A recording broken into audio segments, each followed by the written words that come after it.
Hello and welcome to episode 28 of Generation GC, Victims of Love from Good Morning Revival with Ashley Godfrey. Last week we talked about I Just Want to Live from the Chronicles of Life and Death, and next week we'll be talking about a song from Cardiology. Ashley Godfrey is from Cleveland, Ohio. She's a medical assistant from a primary care doctor. She loves going to shows, traveling, getting tattoos, and hanging with friends new and old. She is also in a community orchestra and has been playing violin for over 20 years.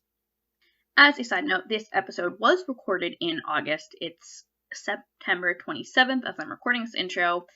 Machine Gun Kelly's album, Tickets to My Downfall, just came out. Please go listen to it. I know some of you are big MGK fans. Some of you are probably like, what? No, I'm not going to listen to a rapper. But this is a pop punk album. It's like one of my favorite pop punk releases of the year, no question. And I think it could be really huge for pop punk and alternative music as a whole, and maybe boost it back to the mainstream. So it's very, very cool to see such a high profile artist take on this style that we all know and love. And I think if you like Good Charlotte, you're going to love this album. Separately, also, I wanted to remind everyone, as I have been, to please visit antisemitism.card.co and blacklivesmatters.card.co to learn more about anti-Semitism and the Black Lives Matter movement, respectively. We need to continue speaking out against all forms of injustice. I'm also going to include in the show notes the petition to save the USPS, which is still in danger. You can still sign the petition. Please sign the petition. And finally, I know I'm leaving y'all with a whole lot of points, but there's just so much to say, so much to talk about. So I figured, you know what, I will just share it all. Supreme Court Justice Ruth Bader Ginsburg passed away recently, and Trump has now, as of the time I'm recording this, Trump has appointed Amy Coney Barrett, and, RBG was a pioneer in women's rights and equality, and this appointment is really concerning in regards to, among other things, abortion access, which is a right for women to have. We're getting really close to the election. If you have not registered to vote, please do so now and make sure you vote come November. I feel like the kind thing, or like the super PC thing to say would be, I don't care who you vote for, but like, I'm not a Trump supporter. I really hope you aren't either. I feel like, the people who tend to listen to Good Charlotte's music tend to be good people, tend to be kind and understanding and compassionate people. And that just does not really vibe with being a Trump supporter. So, yeah, please make sure you're registered to vote. Please, you still have some time. Please register and then make sure you vote come November. I just got my mail-in ballot in the mail, and after I finish recording this intro, I'm going to go drop it off in the mailbox. Well, that's about it, but just one last thing. Generation GC stickers are here. Do you want a sticker? Two things you can do. Number one, support the show on Anchor. Go to anchor.fm/GenerationGCPod. That helps me sustain the show and have the right equipment and do things like print stickers and get them mailed to y'all. Or you can donate to a charitable organization. Don't donate to change.org because that just fuels that site. But go to blacklivesmatters.card.co, donate to one of the organizations there. So then you're going to send me a screenshot of either your support of the show on Anchor or your charitable donation and your mailing address. You can DM me on Twitter or Instagram at GenerationGCPod or email generationgcpod@gmail.com and I will mail you stickers. I will also occasionally tweet or post on the Instagram story about other ways y'all can get stickers, whether that's good deeds you can do or ways to help spread the word about the show, so make sure you're following.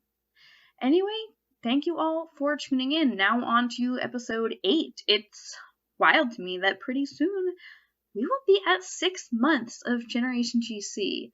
Holy crap. So exciting. I gotta do something to celebrate when that comes along. Anyway, thank you all so much for tuning in, and now on to episode 28. So, Victims of Love. This is track 6 on Good Morning Revival. track 5 was Keep Your Hands Off My Girl. And then track 7 is Where Would We Be Now? Which, by the way, I can't wait to get to Where Would We Be Now because there's going to be some discourse. This is a deep cut, so not a single. They did play it live. It looks like from about 2007 to 2009 or so. It looks like in the U.S., because I went through those tour dates, and I was like, wow, when did Good Charlotte play at Madison Square Garden? That was when they were on tour with Justin Timberlake in the summer of 2007. So, like... Interesting. We got a lot to talk about with this song, and I want to introduce you to our listeners, but, like, let's talk about Good Charlotte touring with Justin Timberlake in the summer of 2007. Yeah. Did you go to that tour? I did not. Neither did I. Honestly, didn't even know it happened till just now. Well, right. And like I, being, big Good Charlotte fan and loving this album, didn't even hear about this tour like until a friend told me. Like a friend that was like a Justin Timberlake fan, not a Good Charlotte fan. She was Good Charlotte's with Justin Timberlake. And I don't know why I didn't go. Because I probably could have gone to the show in New York, but yeah. Yeah, I have to say, well, I guess in 2007, I was getting definitely into some different music by that point in time, so that's probably why I have not heard about it. but I mean, I guess I wouldn't have. If Good Charlotte was there, of course I would have gone. But right. Yeah, that is quite the interesting lineup, I have to say. I think though it's, and we'll talk about this in a little bit, but I feel like that was just part of their whole trying to reinvent themselves thing and placing themselves in front of a different audience. So, I searched. I mean, I was not really able to find like a lot of reviews of those shows. But I'm like real curious, like what did fans think? Like if you were a Good Charlotte, so this is a call out, by the way. If you are a Good Charlotte fan that saw them with Justin Timberlake, or if you are a Justin Timberlake that happened to discover Good Charlotte for the first time by seeing them open for Justin Timberlake, I want to hear about it. I like hearing them, and that's the whole point of this podcast, is hearing people's different experiences with Good Charlotte and the different ways people have found out about them. Right. Yeah, no, I totally agree. I mean, I also want to know, like, how did that tour even like come about? As far as how did they link up with him? I don't know, but I mean, hey. Let me look up real quick. I'm going to look up real quick Justin Timberlake's what label he was on, because true. Maybe. Okay, let's see. No, it doesn't look like. I mean, so he has been on other labels that are under Sony. Okay. Which, Good Charlotte, Epic Records. Was on Sony. But yeah, I don't know. I don't know how that came about. I mean, maybe it was, through some higher up at Sony, even though there are, different labels under Sony. Maybe they had the same booking agent. I don't know.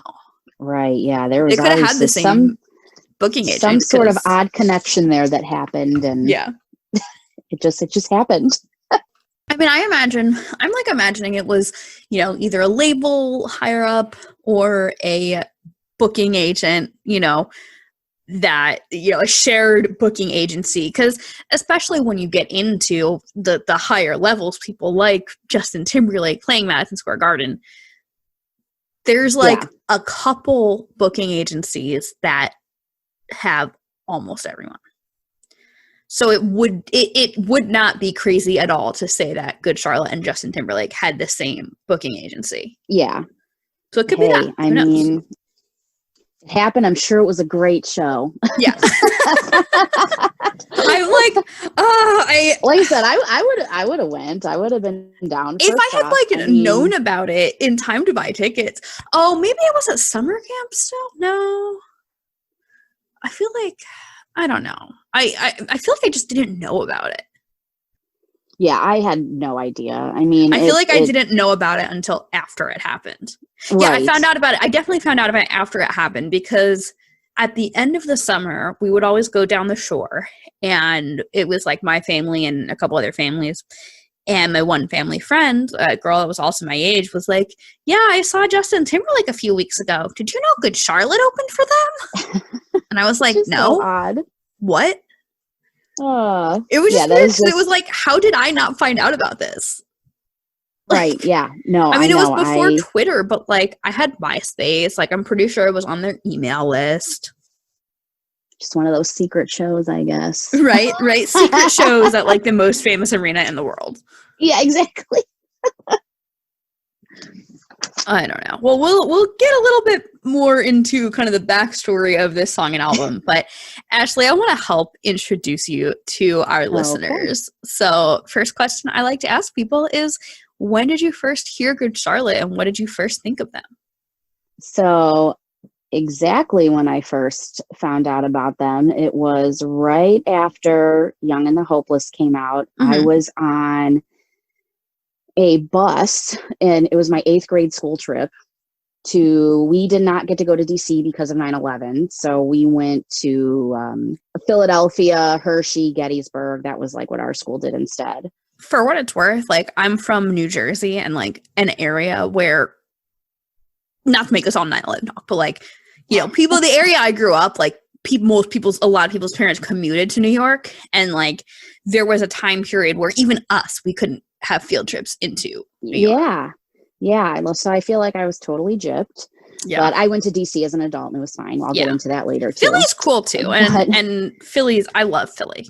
Oh yeah. I thought it was, I mean, I guess how old was I? 13. I guess I thought it was cool, but yeah. you know. So my friend on the bus had, with our Discmans, we had she had the Young and the Hopeless CD, and we were just like kind of passing around CDs, and I got a hold of that one. So that came out in what, October of 2002? Yeah. I think. So this was November. And that was just it for me. It was love at first listen. And so, when you first put it on, what was your the first time you listened to it, what song stuck out to you? Like, did you know kind of what the singles were, or were there just like any other songs? No, I honestly had no idea. No. So, obviously, well, I mean, I loved all of them, and I'm kind of a sucker for a little bit of like slower, lighter songs. So, sure. Obviously I loved Hold On, but, and I had not gotten into as much like rock music at that point. I guess you could say I was coming out of the boy band phase. Okay.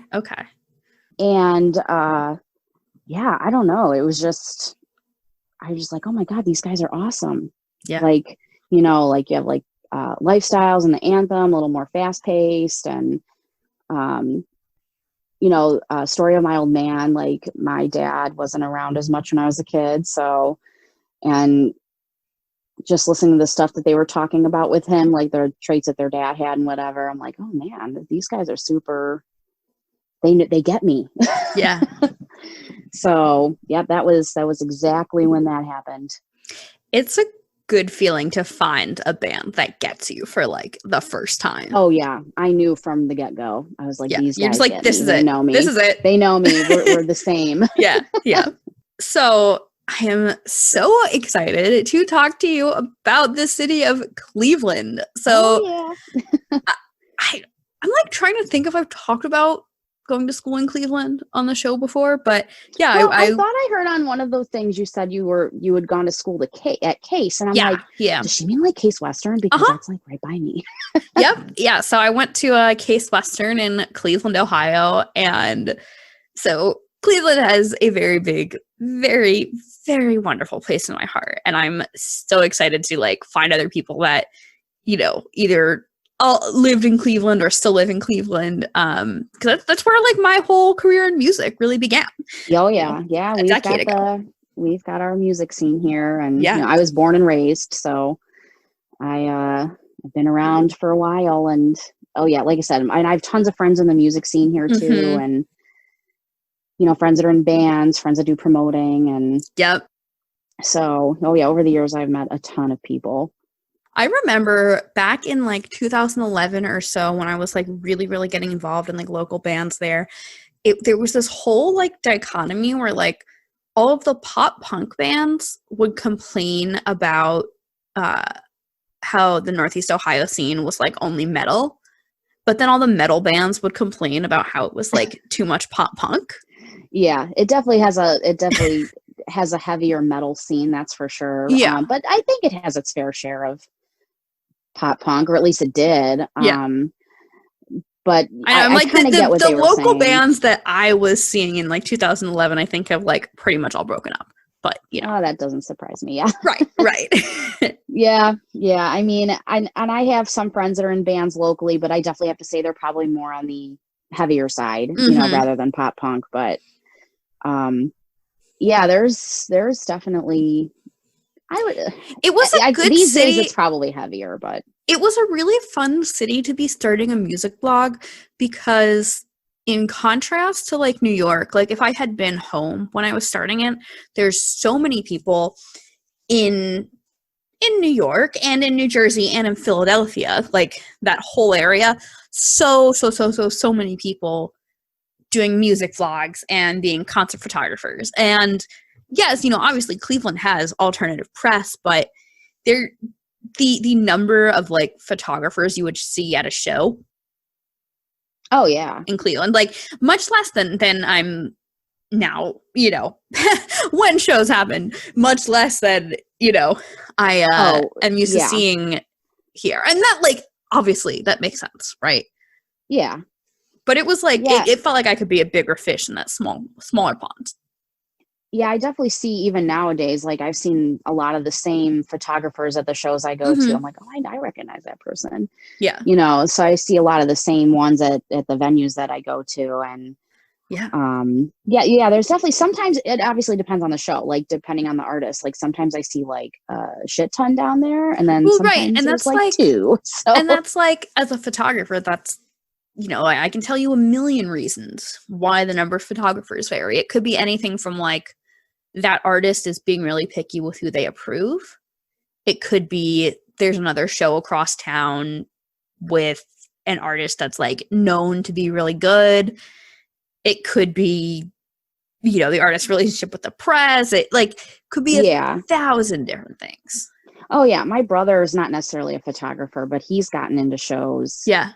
Just like some of our friends' shows, or he didn't necessarily have like a press pass or a photography pass, but like obviously if you know people, things happen. Yeah, and it's like even like well, let's talk about some favorite Cleveland venues. I mean, something like House of Blues, you were not getting in there without a photo pass. Bringing in a camera. That's my least favorite venue here. Yeah. But not like, that I don't like House of Blues, but it's just not. Why is it your least favorite? I don't know. It's like going to a chain restaurant, like they all look the same. I mean, it was like really exciting for me the first time I got a photo pass to the House of Blues. Like that was really exciting. Yeah. Because I knew it was like kind of a big deal. But yeah, it was. They were like really strict on a lot of things. Like, oh yeah, they still are. No moshing at the. They announced no moshing at the. Well, obviously it still happens, but and like I would also no do crowd like surfing. I would do like street team stuff, and they would be like, no, you can't pass out stickers. Not you can't put stickers on the wall, but they would be like, you can't even pass out stickers. See, that's like I feel like just them being almost like a chain venue because there's so many of them. They probably have someone higher up saying like these are the rules across the board. Yeah, and that's like technically that's a rule at all Live Nation venues, but not all of them enforce it. Yeah. They actually just got, with all the riots and stuff, all their windows got broken out and stuff. I haven't been down there since all that happened, but yeah, they got reamed with those. Are they still doing, so it would have been April 2010. April 2010, I took the Red Line downtown to Tower City to see Angels and Airwaves at like that outdoor venue. Oh, the Tower City Amphitheater. Yeah. Except it wasn't really like an amphitheater. It was just like a big tent outside. Yeah. Yeah. Yeah. Yeah, I was that's where like they had thinking all of the name of the venue in my head, and I'm like, Tower City something. Yeah, that used to be where they held Warped Tour every year. That's right. And then they moved Warped Tour to Blossom. Yep. Mm-hmm. But Warped Tour days will never be the same as they were at the amphitheater. Those were the best times. So I mean, I like Blossom, but there was just something about having it at the amphitheater. It was all closer together. I mean, I'm assuming you've been to Blossom. It's huge. Yeah, I mean, there was one summer that I stayed on campus. So like I went to Blossom Warped Tour, and then I was on the tour in 2016. And I remember Blossom, it was like, I mean, a lot of Warped Tour venues are spread out. But I remember feeling like Blossom was like a particularly exhausting walk around. Blossom's rough. I mean, it was like a great day because I saw so many like Ohio friends, you know? Oh yeah. Can we reminisce about Peabody's for a second? Because yes. if we're talking about venues where you could kind of just bring your camera in, that also had good shows. Peabody's was great. Peabody's, they had 3 stages. So there was the main stage, there was Pirates Cove. Yep. And then upstairs, what was it? Rockstar?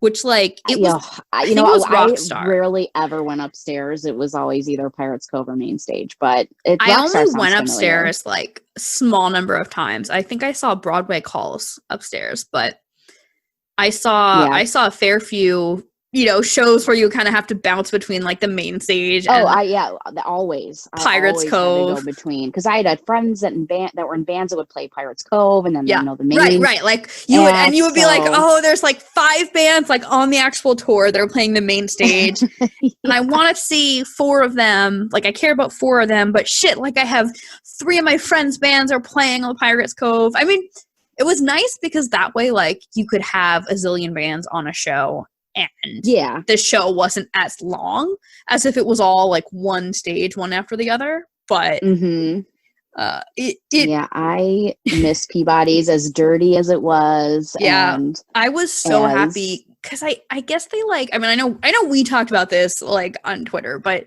to share with the audience. So I graduated college May of 2013, and like I think I knew by that point that Peabody's was gonna close, and then that like I was on tour, and it was either September or October. We had a show, our tour stopped at Peabody's, and I was like so happy. I was like, thank God, I missed this place. I get to say goodbye. I know. I don't really recall the last show I went to there, but I know. I'm like trying to remember what the tour was, because there was like a few different tours. I was touring for a nonprofit, and we kind of, you know, toured with a bunch of different bands. Well, they always used to have, it was at one point called like Summer Slaughter, and I can't remember what it was. It was called something else before or after that, the tour that they had every year. Because I remember it was one of Asking Alexandria's first tours that they did. Like they look way different than they do now. Oh, wow. And, oh God, that was probably like 2010 or something. But I used to go to that all the time. I saw Mess there one time. Mess. Yes, and Chris Wilson was actually their drummer at the time. Hey, there you go. So I thought it was like the coolest thing ever. Yeah. Because I got to meet Tony and Chris Wilson. So I was like, oh. So yeah, that was cool. Was that like the Mess reunion tour? That was like it was like 2008 or something. Oh, it was, I think Tony's brother was playing bass, and I can't remember who was playing guitar. It was not the original lineup at all. So was it like, because the farewell tour was 2006. Okay. Yeah, it must have been some kind of reunion. I know that there was no new music at the time. Yeah. I don't believe so anyway. But they played main stage. And I had last saw them at Warped Tour in like 2005. So it was cool seeing them at a small venue. Yeah. Like actually headline. Yeah. And I feel like I need to do an episode that's just like a Messed deep dive. Yeah, I actually just saw them in January too. Oh. So yeah, my husband and I drove out to Chicago, and Ashley Rayburn, we met her out there. Love her. Great. And great person. We went, it was a 2-night show thing. So they did like a listening party for the new record, and that's so much fun. Like an acoustic set. Oh my gosh, we got drunk with Mest and like had like the best time ever. It was so fun. I love like that. 13-year-old me was having a ball. I love it. And then my best friend went with me the next day when they actually played Wasting Time in full and the new record and stuff. And I didn't realize it was her first concert. Oh yeah. I'm so jealous because I only saw Mesh the one time in 2006 on their farewell tour. Yeah. I've seen them a handful of times, not as many times as Good Charlotte, but I've definitely seen them quite a few times now. So, and I never saw Good Charlotte in Cleveland. No. Have they come to Cleveland a bunch? I mean, obviously, I was only in Cleveland for a few years, and Good Charlotte was on hiatus for half of that time. I first saw them on the Honda Civic Tour in 2003. Okay. Was that at Blossom? That was at the amphitheater, the Tower City Amphitheater. Okay. Yeah, the amphitheater, that's not an amphitheater. That's not an amphitheater.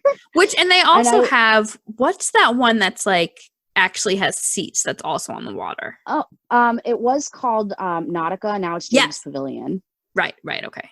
Yeah. Oh yeah, I've been to tons of shows there. Gosh, they have our rib cook-off there every year, and well, not anymore, but they used to. And I've seen so many bands for like $5 there. That's like, fun. Best $5 ever. I know. Yeah, I love going to shows there because it's right on the water. That's so nice. And I saw Lindsey Sterling there a couple of years ago, and because obviously it's right on the river there. Yeah. And these huge boats, the barges and the boats will pass by, and like their horns will blow in the middle of a show. and the artists are like, what is going on? But that's a great venue too. But yeah, I've seen them a few times in Cleveland for sure. We'll wrap, listeners, I promise we'll wrap up the Cleveland talk. I know, sorry. I love talking about Cleveland. I could go on all day. Did you ever go to shows at Gyro in Kent? No. I went to so many like local and DIY shows there, and it was a great time. And I never really went to the Akron area all that much, because I guess that's considered like Akron area. See, to me, it was like, I don't know, I have a car. This is like less than an hour away. Oh yeah, well, whatever. Now I'll do that all day long because I travel all the time for shows. Sure, so now I would do that all day long. But so back then, not as much. Yeah. Okay, so I have to ask, favorite Cleveland touristy things and local restaurants.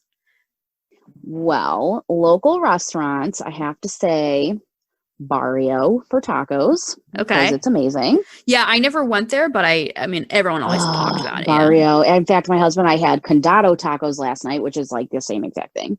And they're awesome too. Obviously, we have Melt. Everyone around the area knows about Melt. I dream of Melt. I dream of Melt every night. Well, if you ever visit, you have to go again. Oh, yeah.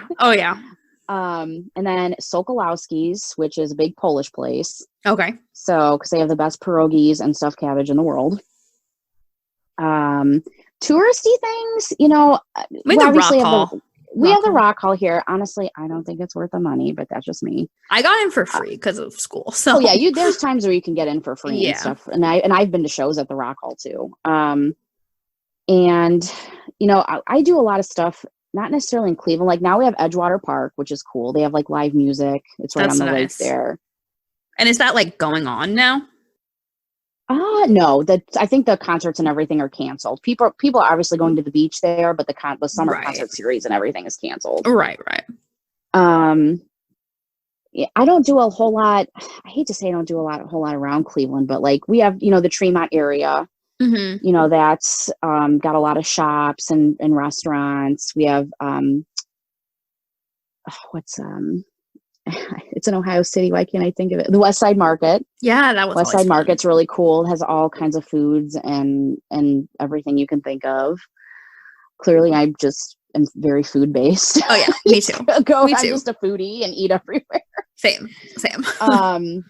So yeah, I mean, touristy stuff. I don't want to make Cleveland sound like bad or anything. It's just you kind of know when like when you come here you'll find stuff to do and see and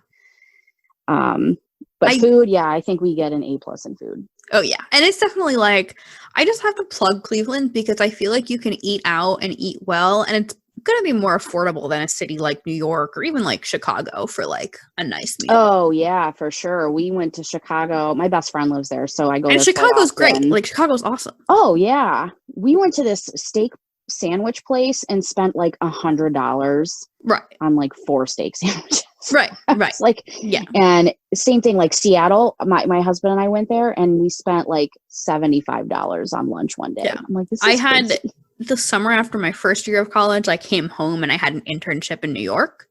And I remember like going out for Mexican food with a friend of mine that lived in the city because he was going to NYU. And I spent like $30 on dinner. And I was like, oh my God. I know. Yeah. Yeah. I definitely think we are affordable as far as coming here and you want to try some good food. Like Barrio tacos, the tacos are $3. I mean, come on. So like this is a pitch to listeners that like when it's safe, don't be traveling interstate right now if you can avoid it. But when it's safe to travel again, if you're looking for, a road trip or something, maybe you take a road trip to Cleveland. Maybe you go to the Rock and Roll Hall of Fame. Maybe you catch Good Charlotte when they're in town. Maybe you take a detour to Columbus too. Maybe, you oh yeah, Columbus is great too. Yeah. So I want to deep dive a little bit into Victims of Love. Okay. So we were chatting a little bit on Twitter and I asked like what song you might want to talk about. So what made you pick Victims of Love? Like what sticks out to you about this song? So I have to say that in general, Good Morning Revival has not been my favorite album. Okay. But we'll get into this. Yeah. Right. So it took me a long time to appreciate this album and the songs on it. But Victims of Love, I got married when I was 18. So like I haven't had like that many relationships. Right. But I have had one in particular that was very troubling. Oh no. and when I was in high school, and the first line of this song is what gets me because, what is it? It's in the beginning I tried to warn you. Yep. Or whatever. And this play with fire, it's gonna burn you. Yeah. Right. This guy literally tried to warn me, like when we started dating, like, you don't want to date me. And I had other people tell me that knew him. And I'm like, oh, I'm just going to give it a go. There's a line, I think it was BoJack Horseman. Someone said that like, when you look at someone with rose-colored glasses, all the red flags just look like flags. So like. Exactly. Right. And I kind of think this song is almost like talking like almost like the person arguing with themselves. Oh, like, okay. Like they're saying, like in the beginning, this person tried to warn them, blah, blah, blah, blah, blah, or the other way around. Like I tried to warn this person that I'm no good. And, they're in this bad situation already and they want to take it. They want to get away and they keep thinking, like everybody's hurt somebody before, everybody's, been wound by somebody before. So like, this guy in particular, like had me like, thinking, oh, like I'm going to marry this guy, blah, blah, blah, blah, blah. And we broke up so many times and I just kept going back and back and back. Right. And like now as an adult, I'm like, what was I thinking? But I was young and naive. So, I mean, I even look at, any guy I've like had a crush on in the past and I'm like, why? It's a lot easier to like look back in hindsight and be like, oh yeah, no, looking back on this, I mean, I had dated this guy for 2 years and it was like, yeah, what was I thinking? Yeah. I mean, the last guy like actually went out with before all of this, like did not really listen to music. Like, what was I thinking? If we're going to talk about what was right, exactly. And like, I mean, I know not everyone's the same. Obviously, like they always say opposites attract and whatnot. Now, this guy like was into music and stuff, but definitely into heavier music, which is probably partly why I ended up getting into heavier music. Sure, yeah. But, yeah, he was just not good. Oh no! All around. I mean, his parents even were like, "Why are you dating him?" I'm like, "No, if your parents are saying that, that's like really his parents bad. were like, "Hey, our son is a piece of shit." Honestly, yes, that's like basically. My God. But it's like, I kind of have to wonder in situations like that, though. It's like, okay, good. You're not like pretending your child is like an angel, but like also, what did you do wrong? Are you trying to reform your child? If like you're completely aware that your child is problematic, so like, what you gonna do to change that? You're the parent. Yeah, no, I know. And It's not your actually fault. kind of funny. I'm like the parent. Yeah, no, right. Well, and you know what? He had brothers, and his brothers were honestly totally fine and normal. So I was like, well, did you get dropped on your head as a child? I don't really know what happened, but like, yeah, he even now as an adult, because I still talk to his brothers now and then, and you know they're like, oh yeah, he's still not changed. I'm like, well, sorry to hear that. Yeah. But my husband and I actually dated too when I was younger, before I dated this guy. And at the time, I wasn't really allowed to date him. He was older, and someone my dad knew him, and they were like, "Oh, he's no good or something." And so we kind of dated in secret. My mom knew, but yeah, you know, I wasn't allowed to talk to him really, so I had to like talk to him at like 3:00 in the morning when he got off work at Burger King. oh my god, I know. But we actually ended up breaking up like almost a year after we dated, because we just didn't see each other and stuff, and I was like, this is kind of pointless. Yeah. But again, a song that helped me through that one was I Hate Everything About You from 3 Days Grace. Okay. I used to listen to that song all the time. I'm not familiar with the song, but I can gather that was like from the the first title. single from their first album. Okay. So this was 2004-ish. But it's funny because now the song comes on and I'll look over at him. I'm like, I listened to this song all the time when we broke up. He's like, shut up. But it's not, I mean, but, you know. No, I definitely think this song, like Victims of Love, like, you know, I definitely think it's a good song for someone to like listen to like when you've had a breakup, because the lyrics are, I mean, I know there's what, 2 verses? Yeah, I think so. And a little bit of a bridge. It's not, you know, it doesn't have as many, what do you want to say, but deep, you know, things, but they make sense. I liked hearing your interpretation that it's someone kind of arguing with themselves. Because I don't think I necessarily picked up on that right away, but I like that a lot. Mm-hmm. Yeah, I mean, it kind of sounds like they're like going back and forth with themselves. I think that's I like that. I like that a lot. I think that's a great way of seeing it. I mean, I'm like looking at the song, and to me, this was written by someone who has like been burned by love time and time again. And in this moment, they're just in this mindset that like everyone else has been burned too, and everyone's just going to keep hurting each other. And that's all there is. And that's kind of like a theme in this album, you know, dance floor anthem, break apart her heart, broken hearts parade, you know, kind of like, oh, it's definitely a theme for sure. And jaded about love. And we're all feeling like we're all just doomed, but we're all going to go back for more. It's like they're trying to warn themselves, or maybe they're trying to warn someone else, but they're also knowing that like no one's going to pay attention to that warning. Right. Exactly. Yes.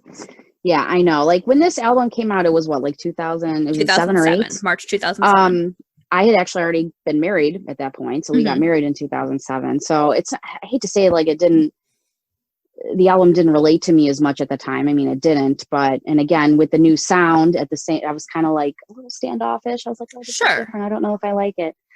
So did you have a point where you then like kind of did you like at that point, were you still like digging the first few records, or did you like kind of get away a bit? But I have to be honest and admit I did like drop off. I hate to say drop off, but like I did not listen to them as much because like I said, I got into more like metal music and things like that. But I mean, they were always, you know, in the back of my mind. I mean, anytime a Good Charlotte song came on, I was like, oh my God, this is amazing. Yeah. But I have to say, once Cardiology came out, I really got back. Yeah. You know, I was really like, I found the record and I ended up seeing them in 2011 here. I don't know that it was necessarily the Cardiology tour, but they were on tour with Runner Runner and Forever the Sickest Kids. I think that was like my spring break or something. Yeah. Yeah, it was at that was my spring break, and that was the year that I like went overseas for spring break. Yeah. Which was like great, but like then Good Charlotte broke up a few months later, and I was like, God damn it! You know, well, obviously this is me speaking from a point of a lot of privilege, but I know. But no, so yeah, this album definitely and I didn't appreciate it till later. Yeah. So the album has since grown on me, and I definitely appreciate it. And now, you know, like I said, listening to the songs later, I'm like, oh, yeah, these songs are, you know, they are pretty relatable. I mean, maybe not at this point in time in my life, but you know. But I almost see this album as like almost like a concept album, kind of. Yeah. You know what I mean? Like it feels, despite having songs that in some cases sound pretty different from each other, and you know, we'll mention, you know, a certain song on the record that has horns that are pretty divisive. Yes. Even amongst members of the band. I feel like there's a lot of like world painting with this album, and it feels like a thing. So I'll share some backstory of this song in particular. So this is somewhat paraphrased, but there was an article on Adobe that was like an interview, like I think the day the album came out. And then there was a really great feature in Billboard magazine. So basically, after Chronicles came out in 2004, that album did not sell as many copies as The Young and the Hopeless, but it expanded their audience like internationally.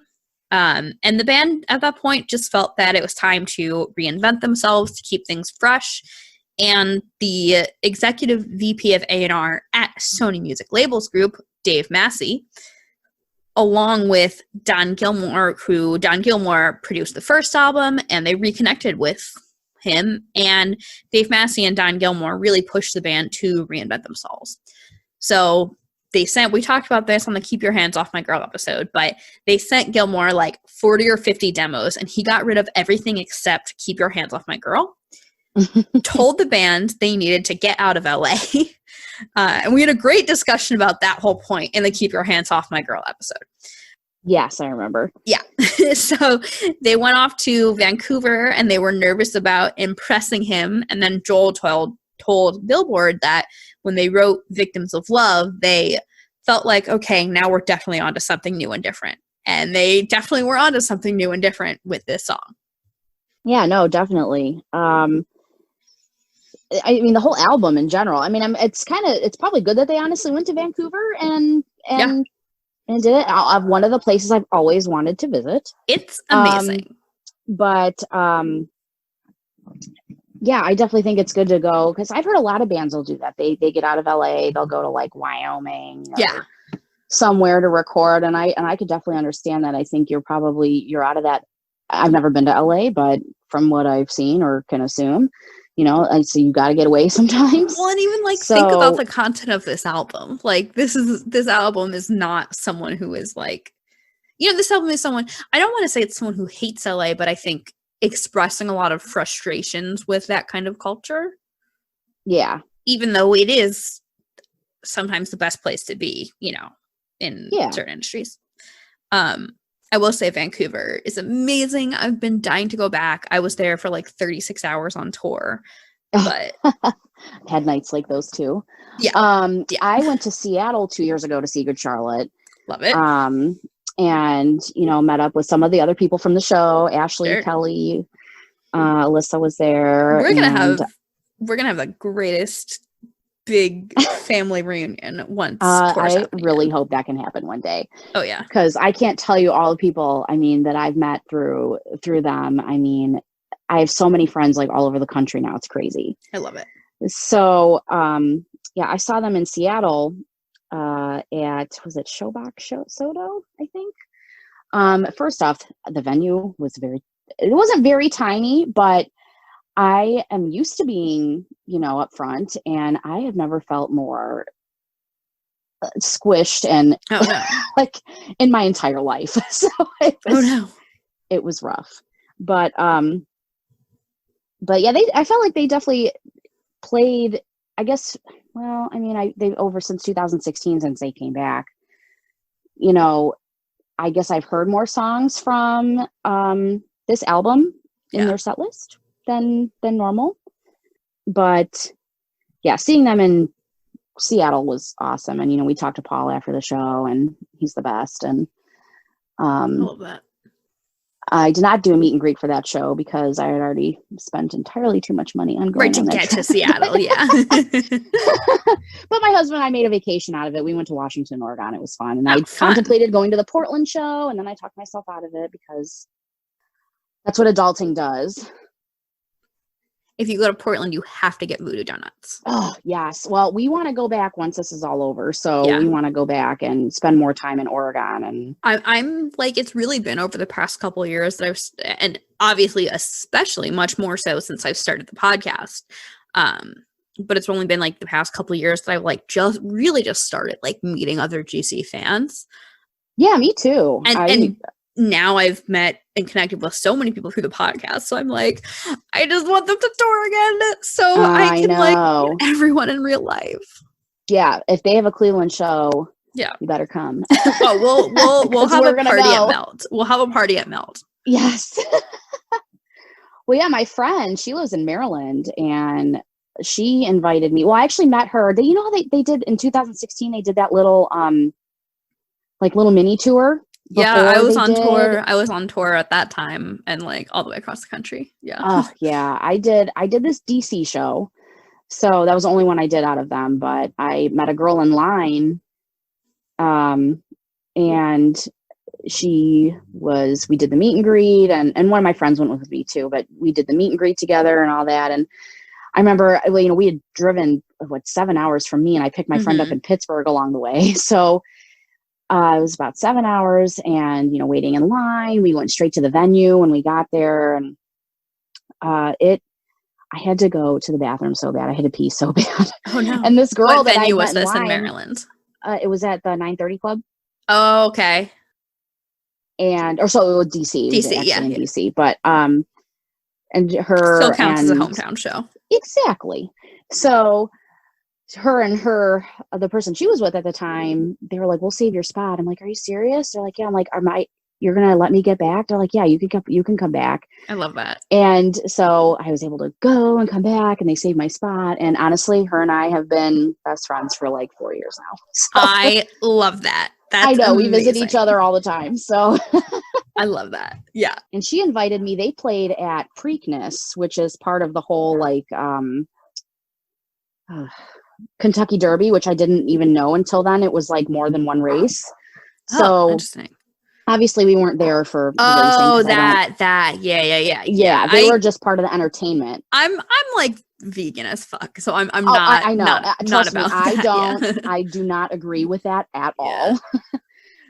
But my friend invited me. It was a free ticket. Yeah. She was like, this ticket was like $100, and I'm like, I'm just gonna go. So I drove that night. I am in a community orchestra, so I had a concert that night, and and so you just like left. I slept for like 3 hours, if you even want to call it sleeping. Oh my god! The concert was at 10. Over at 10, I got home, made sure I had all my stuff packed, and because I told her, I'm like, you know, I have a concert, because I normally would go out Friday because it was on Saturday. I'm like, so I'm gonna like wake up at 1 o'clock in the morning and drive there. Oh my god! So, and it was. I was like on a high at first, you know. I was like, oh, right. The first like 2 hours, you're gonna be like cruising, you're loving it. Yeah. By 6 a.m., I was like, I'm going to die. I need coffee. I was up for like almost 48 hours. Oh my god! Because her and her friends wanted to go eat somewhere, and there was another band playing at a place by them, and we went there. And by like midnight, I'm like, I'm gonna collapse. Yeah. So it was well worth it. Don't get me wrong, because that, you know, that was technically like a hometown show as well. I am. But next time they have a hometown show, I'm there. Yeah. I've never been to a hometown show. So Preakness was a little bit different because, no offense to anybody out there who enjoys I don't imagine that kind of thing. Type of crowd as like, it was weird. First off, you have like all these people dressed in fancy clothes, hats, rompers. You know, I mean, I would have. I feel like the ideal outfit for that would be to like take the same styles, like the big hats and like the nice dresses, but all black. Oh yeah, that would have like black and like skull covered versions of like their fancy, you know, horse derby outfits. Oh yeah. Well, we that show is weird because we, for like I said, weird crowd.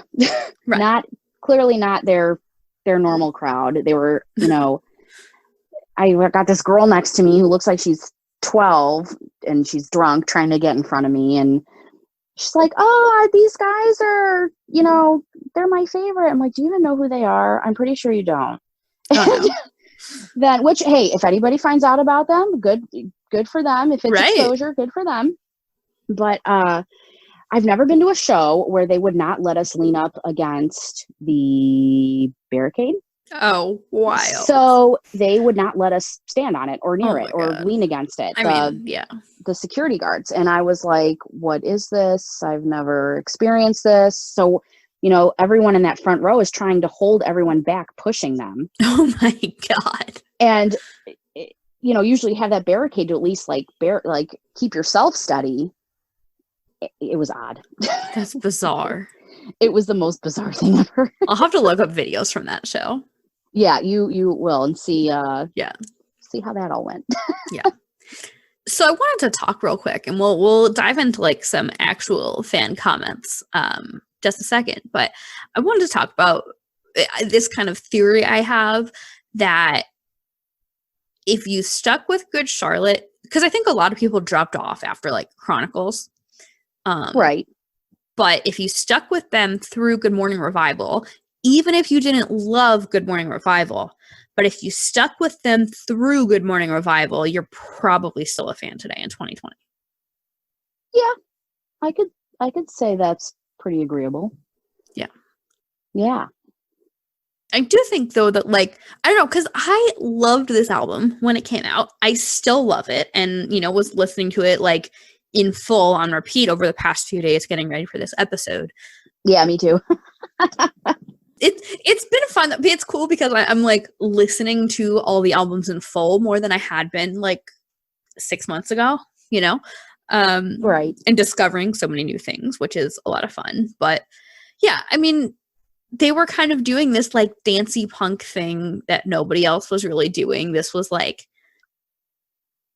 right before the sort of neon era / maybe the beginning of the neon era, because I think that All Time Low album, So Wrong It's Right, I think that came out 2007, but like even so, that was like a very different kind of like sort of dancey, if we're gonna call it that, you know? Yeah. Yeah, it like you said, it was hard for me. I am not a person of change. Sure. I don't like change, and I wish, and I hate that about myself, that I don't like change. Yeah. But you're aware of it. You're aware of it. Oh, I'm definitely aware of it. I can't tell you how many bands like, and I'm all about them like messing around with things, you know, trying different sounds and Sure. whatever. I'm all for that. But then like I always end up getting disappointed because I'm like, oh, I don't know if I like it.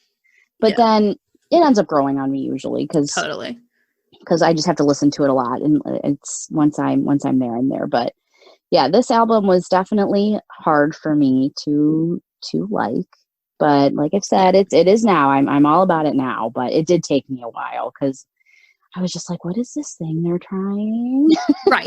I mean, it was weird, and it was like not just weird for them, but like I said, it was like not really a thing that anyone else was doing, like not exactly like this anyway. Although we will talk about some in just a second. We're going to talk about some other songs that sound kind of like it, even though like the bands as a whole don't really.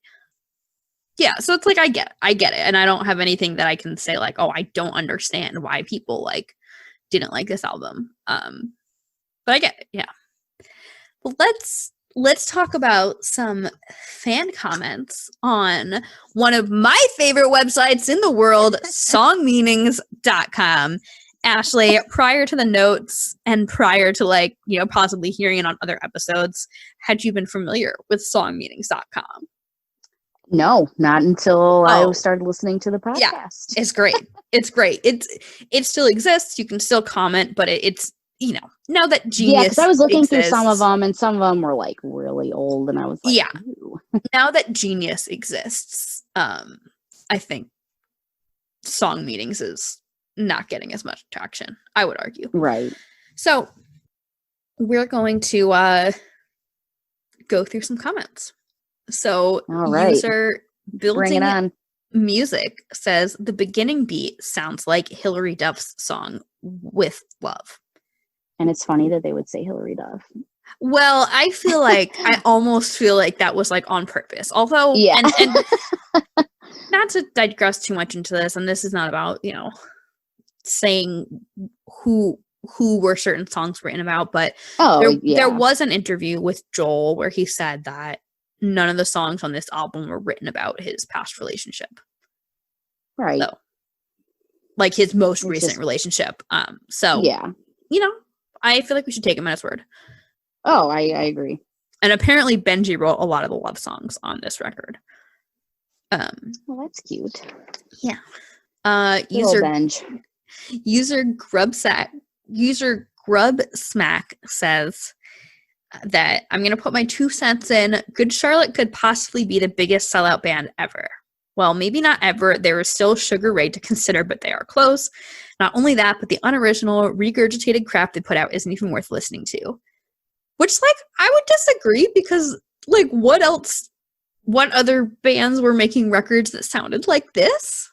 Well, and I hate the term sellout, kind of, because Good Charlotte always wanted to be rich and famous. That's kind of their goal. Yeah. Like any of these musicians. They were very poor. Like being from Cleveland, like MGK's from Cleveland. I'm a huge MGK fan. Oh, yeah.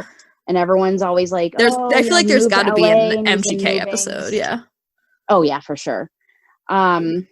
Still waiting for them to play OMG MGK one day, by the way. Oh, yeah.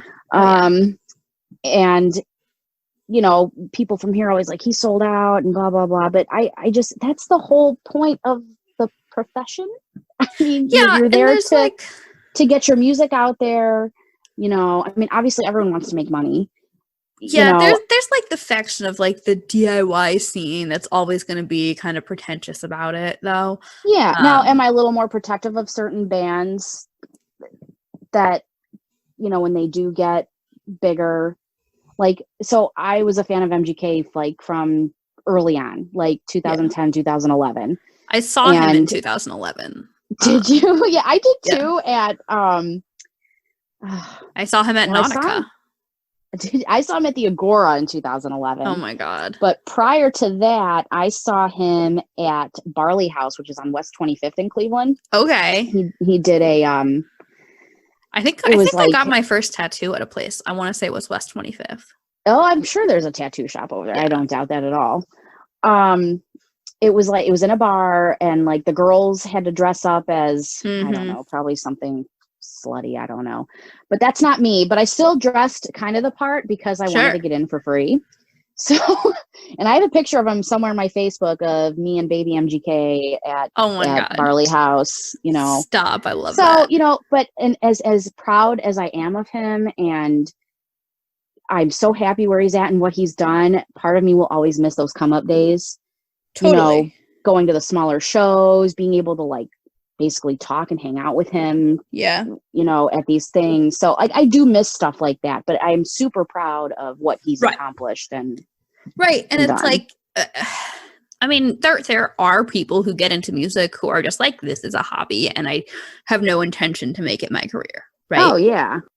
And there are people who are like just putting their all into it and they have different levels of success. But yeah, I mean, Good Charlotte got a lot of the sellout comments, but like also number one, they were on a major label from the first record. Right. Number two, if we're going to talk about like pop and polished, the first record is pretty polished. Yeah. But it's also like they said from the beginning that they wanted to be rich and famous. Yeah. So like I know. You know, I don't see it as selling out just because that's like always what they wanted to do. Right. Yeah, exactly. That's what I mean. I mean, if that's your goal in the long term, that's not really selling out. I hate when people say that. Yeah. So there were a bunch of people on songmeanings.com saying that it sounds like Not Gonna Get Us by Russian female music duo Tattoo. T-A-T-U. Love that song, by the way. I had not been familiar with that song, but I listened to it and I was like, yeah, that, especially like the beat at the beginning is like practically the same. That song is a jam, not gonna lie. Yeah. So listeners, go jam that. I'll probably, when I tease this episode, I'll probably say something like, all right, think of your favorite Tattoo song. Yes. User Nahiki Multi gave like a really detailed analysis of how they think this is either a prologue or like a follow-up to Dance Floor Anthem, of like a boy kind of warning his girlfriend that if she does anything to hurt him, karma's gonna get her. Yeah, and I mean that's an interesting take. Yeah, it was like a very detailed comment. I didn't copy the whole thing. The final song meanings comments that I wanted to share was user Blacklight Trance.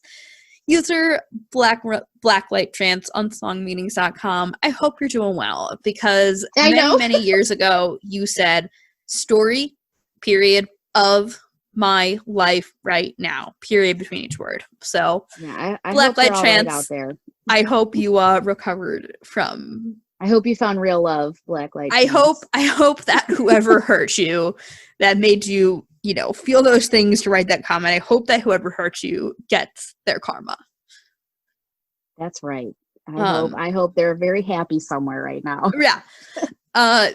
Also on an upload of the song on YouTube 12 years ago, user Stephanie R said, "Very lovely. I love how they are experimenting with different types of music. I really love how they did this record. It's new and very good." So yeah, there you go. Right. No, I mean for like we keep saying, you know, like this album was very different, and you know, not everybody loved it.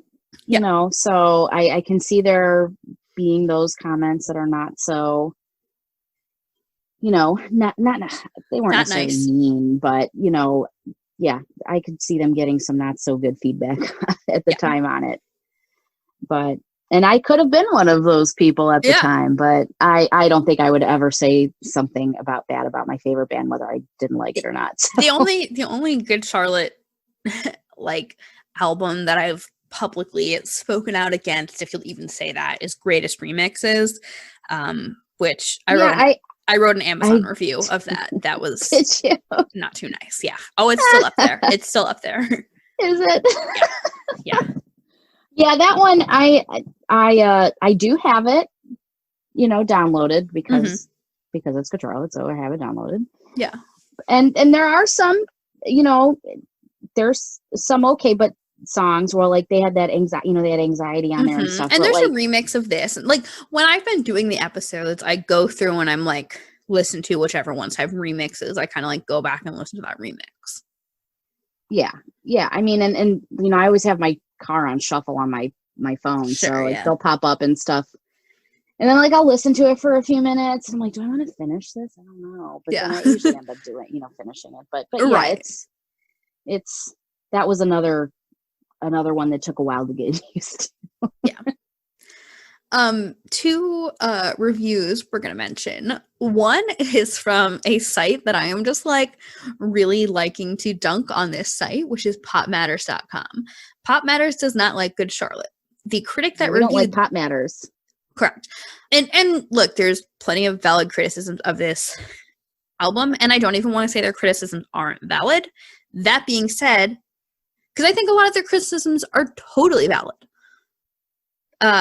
So I mean, the reviewer, by the way, a bad thing necessarily. The reviewer that reviewed Good Morning Revival for Pop Matters also reviewed The Young and the Hopeless for them, and had the same kind of tone, which is like, and I don't even want to blame Pop Matters or Adrian Begrand, who is the writer, because in like early 2000s music writing, that's what everyone did, is like they were pretentious and they had a, you know, they had an attitude where they like there was no, like, I think the tone of music criticism has shifted a lot over the past 20 years. Yeah.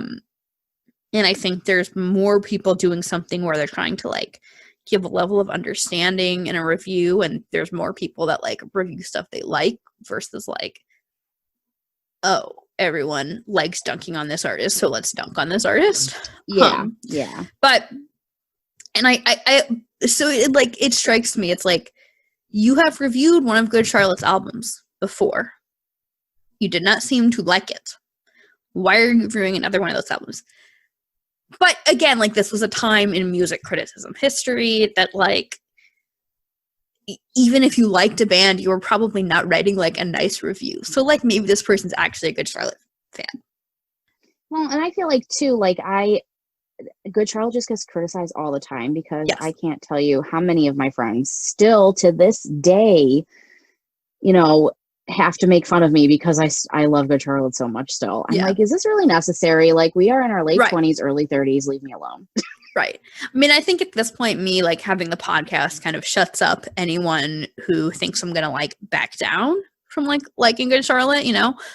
Oh, yeah. But, yeah. Oh, my friends know better. They know it's not going to stop. So I don't know why they still feel the need. In fact, my one friend always says Riot Girl reminds every time it comes on, he thinks of me because Cute. It's Good Charlotte. And then my one friend and I have a joke.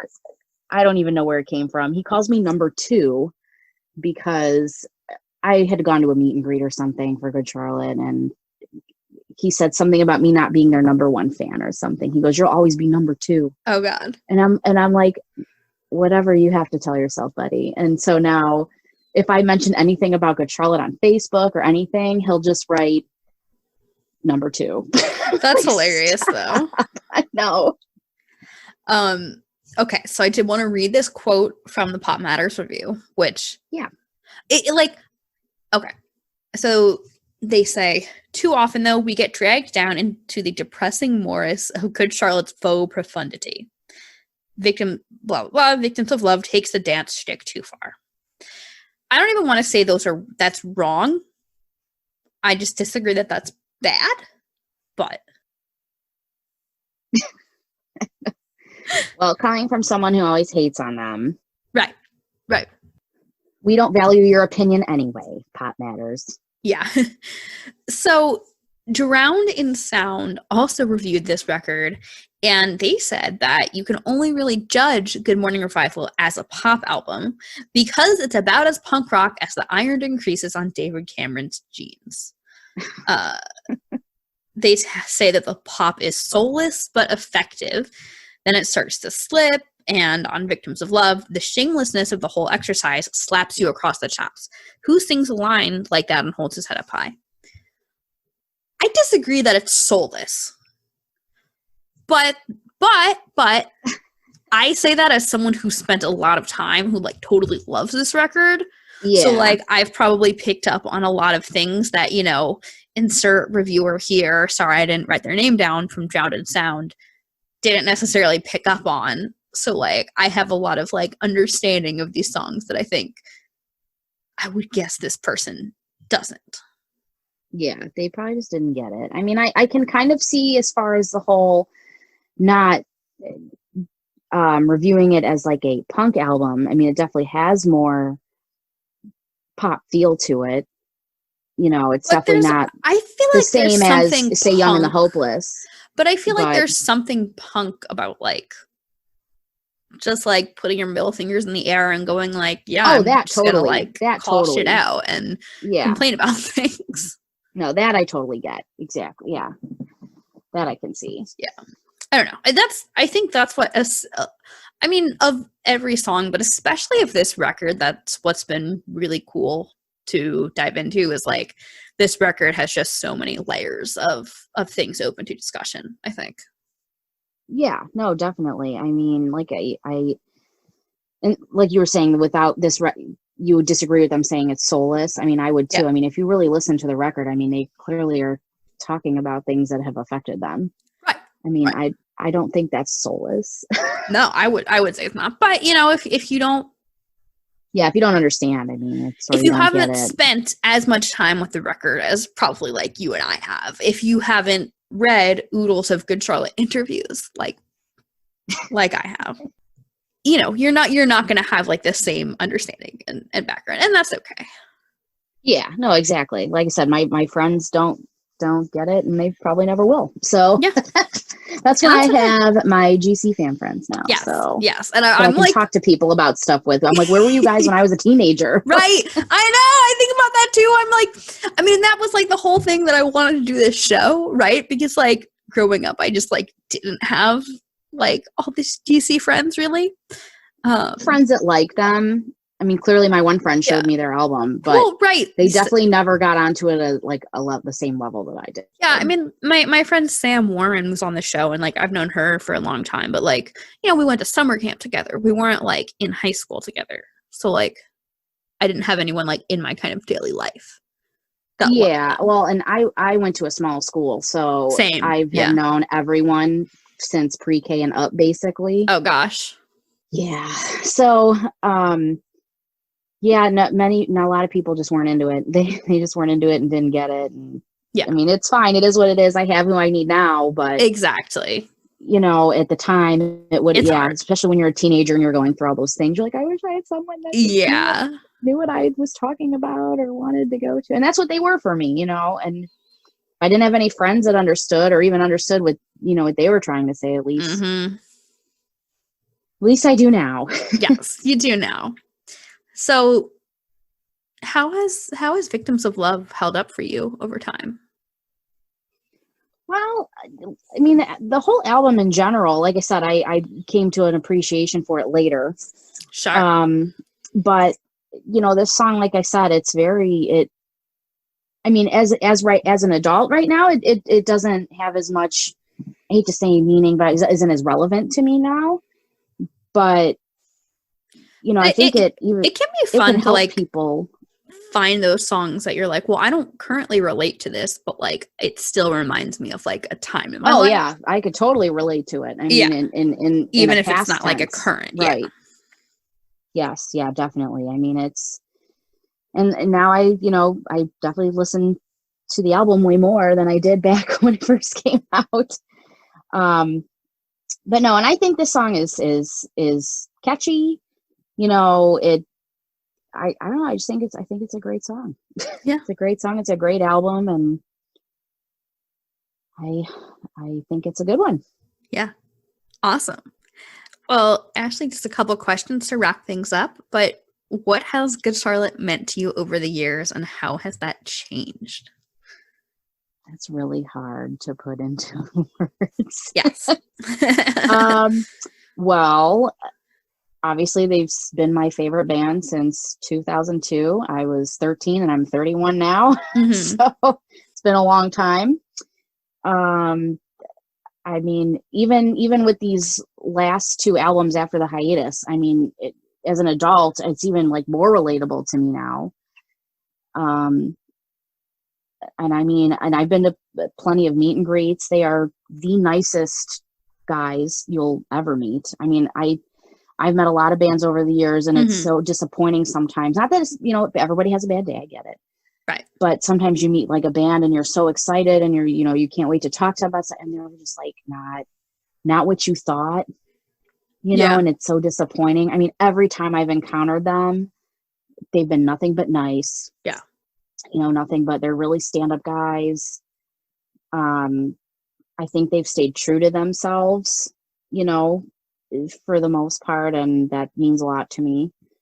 They brought me I have so many friends. I have friends all over that mean dearly to me, who I appreciate and love. And, you know, so as far as like my love for Good Charlotte, that definitely has not changed. If not, it's grown more that they've as you've like made friends and everything. Yeah, no, yeah. I can't thank them enough for everything they've done musically, you know, things not musically, you know, like the whole Veep thing. They're helping other people, right, with everything going on right now. Oh yeah, it's like And every day I just- feel like I'm seeing stuff on Instagram or Twitter that's like so and so is doing a stream on Veeps.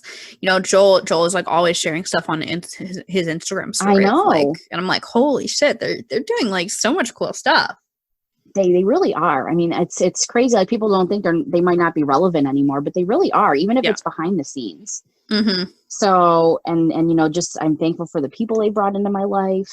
I mean, I really can't just thank them enough for everything that they've done for me. Amazing. So, Ashley, do you have any last words about Victims of Love, about Good Charlotte, or about yourself? Well, you know, I pretty much still stand by the whole, you know, my whole Good Charlotte thing about thanking them for everything. Yeah. I mean, really, I think they're relevant, even like I said, even with the whole COVID thing and the quarantine, they're still behind the scenes doing things, helping people, you know, and even as I, you know, got older, I know I am a musician, you know, I mean, I play violin, but I've been playing violin since I was 9. So, you know, when I was younger, I used to try to figure out their songs on the violin. I once tried to start a Yellow Card cover band, by the way. I was going to ask. Yeah. Yellow Card. I tried it when I was like 8th grade. Didn't happen. Missed opportunity. I tried. I really did. Yeah.